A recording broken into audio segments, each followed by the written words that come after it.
खबर, घाटशिला का भी परिणाम आ चुका है। झारखंड के घाटशिला विधानसभा चुनाव के उपचुनाव का परिणाम आ चुका है और बाबूलाल सोरेन जो कि भारतीय जनता पार्टी के उम्मीदवार थे, उनकी हार हुई है।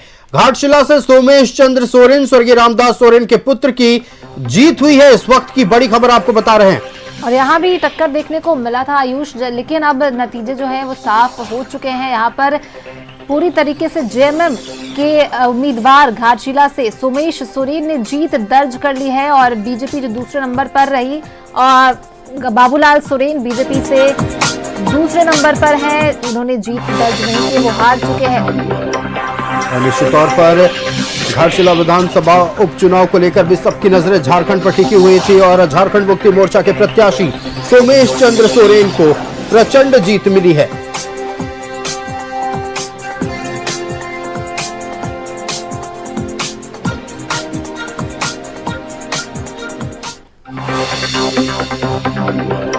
तो कुल 13 प्रत्याशी चुनावी मैदान में थे। पहले स्थान पर सोमेश सोरेन है जो कि झारखंड मुक्ति मोर्चा के टिकट पर चुनाव लड़ रहे थे।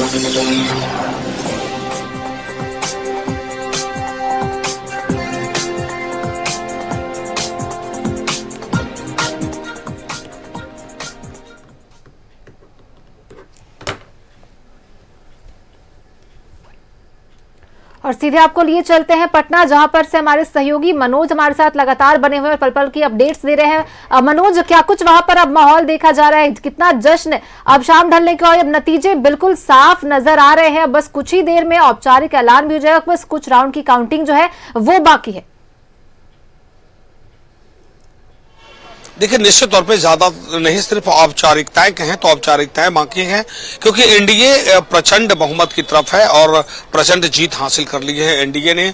और जो कभी कल्पना नहीं किया जा सकता था वो यहाँ के जनता ने अपना मत का प्रयोग किया और सीधे तरह से एनडीए को जीत दिला दी है। हालांकि अभी हम मुख्यमंत्री आवास के बाहर है। मुख्यमंत्री आवास में गुफ्तगू चल रही है। जो जनता दल यूनाइटेड के बड़े लीडर है वो पहुंच चुके हैं। हालांकि भारतीय जनता पार्टी के तरफ से सिर्फ एक लीडर यहां पर सम्राट चौधरी पहुंचे थे। हालांकि सम्राट चौधरी पहुंचे और उसके बाद 15-20 मिनट तक कुछ वार्ता मुख्यमंत्री से हुई और उसके बाद वो वापस निकल गए हैं। झारखंड बीजेपी के बड़े लीडर अभी तक सिर्फ सम्राट चौधरी को छोड़कर दूसरा कोई नहीं आ पाया है, लेकिन जनता दल यूनाइटेड के जितने बड़े लीडर हैं, चाहे वो ललन सिंह की बात करें और तमाम वैसे लीडर, वो सारे लोग अंदर में गुफ्तगू कर रहे हैं। काफी देर से चल रहा है। मुख्यमंत्री आवास के बाहर जो है वो लोगों का जमावड़ा लगा है। हालांकि सिर्फ मीडिया कर्मी का जमावड़ा लगा। हमारे साथ हमारे सहयोगी है, ये सुबह सिर्फ सीएम हाउस में ही जमे हुए थे। हमें लगता है ये विशेष बेहतर बता पाएंगे। मुख्यमंत्री आवास के बाहर लगातार आप रिपोर्टिंग कर रहे थे जी, कौन कौन लोग से अंदर गए हैं और अब तक जो बातें छन करके आ रही है? देखिए, अब मुख्यमंत्री नीतीश कुमार से मुलाकात कर रहे हैं जो केंद्रीय मंत्री हैं, जेडीयू के पूर्व में राष्ट्रीय अध्यक्ष रह चुके हैं ललन सिंह, वो मुलाकात करने पहुंचे थे। साथ ही साथ जो बिहार के उप मुख्यमंत्री हैं, बिहार में बीजेपी के बड़े चेहरे हैं सम्राट चौधरी, वो भी मुलाकात करने गए थे। साथ ही साथ जो जेडीयू के सांसद थे देवेश चंद्र ठाकुर, वो भी मुलाकात करने पहुंचे थे। और मुख्यमंत्री नीतीश कुमार के करीबी मंत्रियों में से एक माने जाते हैं अशोक चौधरी, वो भी पहुंचे थे। साथ ही साथ संजय झा जो कि जेडीयू के कार्यकारी राष्ट्रीय अध्यक्ष है, वो भी मुलाकात करने पहुंचे थे। देखिए, जैसे ही एनडीए गठबंधन जो था वो बहुमत का आंकड़ा पार किया, उसके बाद से लगातार जो एनडीए गठबंधन के तमाम जो नेता है वो मुख्यमंत्री नीतीश कुमार के आवास पहुंच रहे हैं, नीतीश कुमार को बधाई देने पहुंच रहे हैं, नीतीश कुमार से मुलाकात करने पहुंच रहे हैं। और इसी कड़ी में सम्राट चौधरी भी पहुंचे थे, संजय झा भी पहुंचे थे, अशोक चौधरी भी पहुंचे थे। हालांकि अब सम्राट चौधरी लगभग 10 से 15 मिनट तक मुख्यमंत्री नीतीश कुमार के आवास के अंदर थे और उसके बाद सम्राट चौधरी यहां से निकल गए।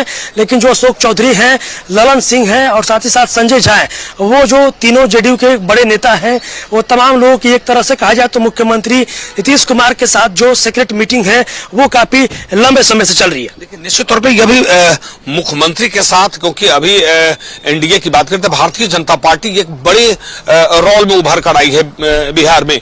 दूसरे नंबर पे अगर कोई है तो वो है जनता दल यूनाइटेड।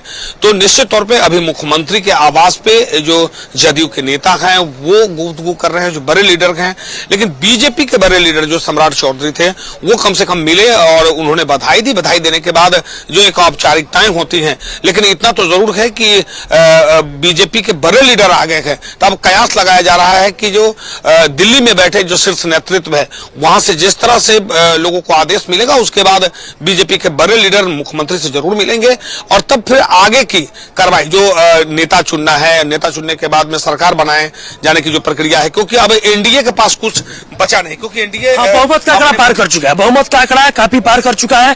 और देखा जाए तो बीजेपी 92 हुआ है और जो जेडीयू है वो 83 चला गया है। साथ ही साथ चिराग पासवान की अगर एलजेपीआर की बात करें, चिराग पासवान का भी जो परफॉर्मेंस है वो काफी बेहतर है। लोकसभा में परफॉर्मेंस काफी बेहतर था और इस चुनाव में भी, बिहार विधानसभा के चुनाव में भी चिराग पासवान का काफी अच्छा परफॉर्मेंस है। जीतन राम मांझी जी की जो पार्टी है उसका भी परफॉर्मेंस अच्छा है, आरएलएम की परफॉर्मेंस अच्छा है।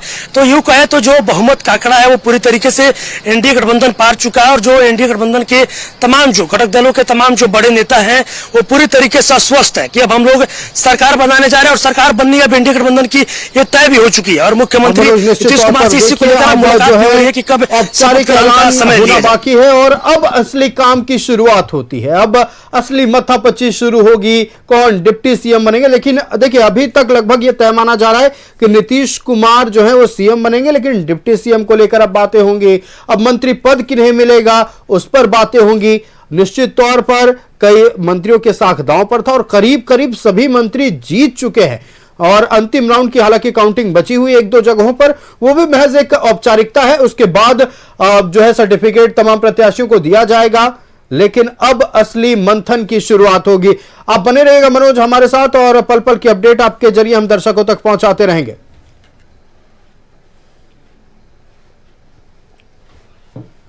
और इस बीच घाटशिला उपचुनाव को लेकर परिणाम भी यहाँ पर आ चुके हैं, जहां बाबूलाल सोरेन बीजेपी की तरफ से लड़े थे और वो हार गए हैं यहाँ पर। और यहाँ पर जीतते हुए नजर आ रहे सोमेश सोरेन, उन्होंने जीत दर्ज कर ली। जेएमएम की तरफ से सोमेश सोरेन ने लड़ा था और वो जीत गए हैं।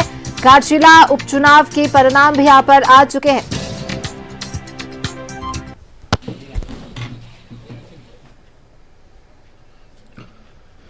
तो हमारे साथ संवाददाता विपिन लाइव जुड़ रहे हैं, विपिन के पास चलते हैं। विपिन देखिए एक बार फिर तीर धनुष और कह सकते हैं हेमंत कल्पना का जादू चल गया है। सोमेश सोरेन घाटशिला विधानसभा सीट से जीत चुके हैं और घाटशिला को एक नया विधायक मिल गया है।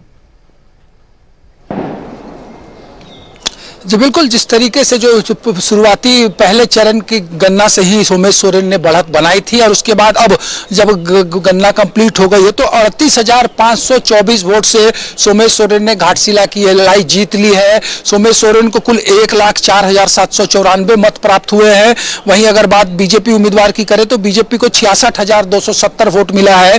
जेएलकेएम के उम्मीदवार को 11,542 वोट मिले हैं। और पिछली बार जब 2024 में विधानसभा के आम चुनाव घाटशिला में हुए थे तो उस वक्त जब रामदास सोरेन यहां से चुनाव जीते थे तो उन्हें लगभग 98,000 के आसपास वोट मिला था और बीजेपी को 75,000 के करीब वोट प्राप्त हुए थे। लेकिन इस बार जबरदस्त उछाल हुआ है और 38,000 के बड़े अंतर से सोमेश सोरेन ने घाटशिला के उपचुनाव में जीत हासिल की है। और अब तक जो जानकारी मिल रही है कि संभवतः घाटशिला में पहली बार किसी उम्मीदवार को 1 लाख मत प्राप्त हुए हैं। 1,04,000 मत सोमेश सोरेन को यहां पर मिला है। और जिस तरीके से यह कहा जा रहा था कि घाटशिला झारखंड मुक्ति मोर्चा का एक मजबूत किला था, उसे अब एक अभेद किले में झारखंड मुक्ति मोर्चा ने ये उपचुनाव जीतकर कन्वर्ट कर लिया है। जिस तरीके से लगातार इस उपचुनाव में बीजेपी बड़े दावे कर रही थी, बड़े बड़े चेहरे उनके चुनाव प्रचार कर रहे थे।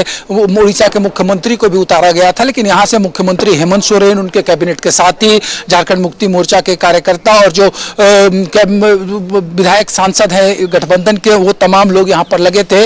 और परिणाम सामने आया है, 38,000 की बड़ी जीत सोमेश सोरेन को घाटशिला के उस उपचुनाव में हासिल हुई है। तो जिस तरीके से लगातार झारखंड मुक्ति मोर्चा ये कह रहा था कि घाटशिला के उपचुनाव का परिणाम दिसोम गुरु शिबू सोरेन और रामदास सोरेन को राजनीतिक श्रद्धांजलि होगी, ठीक उसी तरीके से घाटशिला की ये लड़ाई यहाँ पर सोमेश सोरेन ने जीती है। उनके पिता 3 बार के यहाँ के विधायक रहे थे, उसके बाद उनके निधन के बाद ये सीट रिक्त हुई और बाई इलेक्शन हुआ। और इस बाई इलेक्शन में बड़ी जीत हासिल कर झारखंड विधानसभा में एंट्री की है सोमेश सोरेन ने। 38,000 1500 से ज्यादा मतों से ये उपचुनाव झारखंड मुक्ति मोर्चा ने जीत लिया है और एक बार फिर से घाटशिला में बीजेपी उम्मीदवार को जीत के लिए इंतजार करना पड़ेगा। और अब तक अलग झारखंड बनने के बाद घाटशिला में सिर्फ एक बार ही बीजेपी जीती थी 2014 में। उसके अलावा यहाँ पर 2009 में जेएमएम को जीत हासिल हुई, 19 में जेएमएम को जीत हासिल हुई, 24 में जेएमएम को जीत हासिल हुई और 25 के बाई इलेक्शन में झारखंड मुक्ति मोर्चा जीता। लेकिन बिपिन देखिए, निश्चित तौर पर आप बात करें 2014, 2019, 2024 विधानसभा चुनावों की, तो हमने देखा है कि 2014 में भले ही भारतीय जनता पार्टी को एक बार जीत जरूर मिल गई हो, लेकिन उसके बाद से जब से झारखंड मुक्ति मोर्चा को जीत मिलती आ रही है, आंकड़े बढ़ते ही जा रहे हैं, जीत का अंतर बढ़ता ही जा रहा है।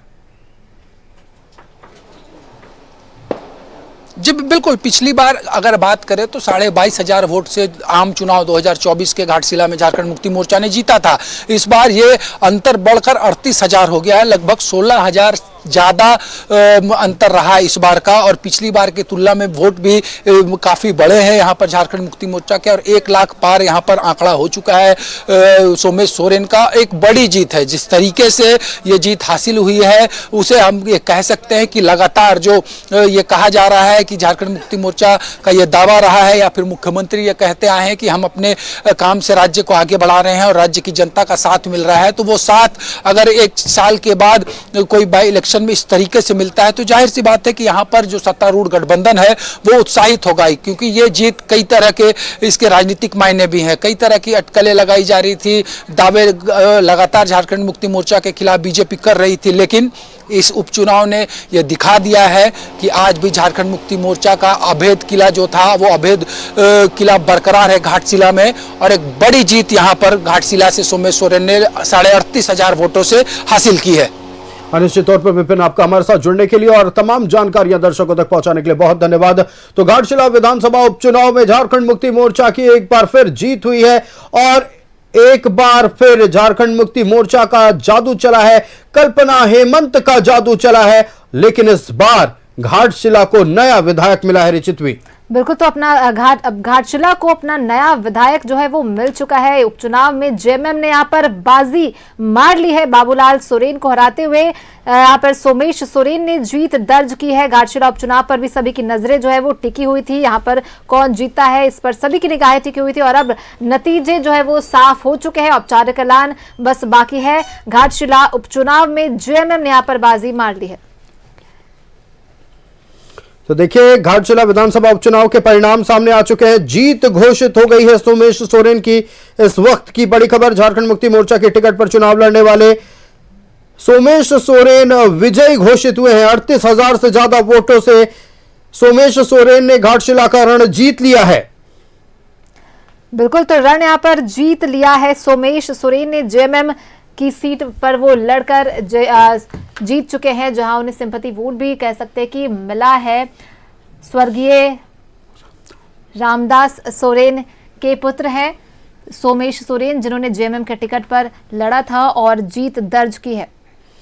निश्चित तौर पर देखिए, झारखंड मुक्ति मोर्चा को एक बड़ी जीत मिली है और 2014 में भले ही भारतीय जनता पार्टी की जीत हुई हो घाटशिला में, लेकिन उसके बाद से 2019 के चुनाव की बात कर लें, 2024 के विधानसभा चुनाव की बात करें या 2025 के उपचुनाव की बात करें, लगातार झारखंड मुक्ति मोर्चा जब जब जीती है, जीत का अंतर बढ़ा ही हुआ है।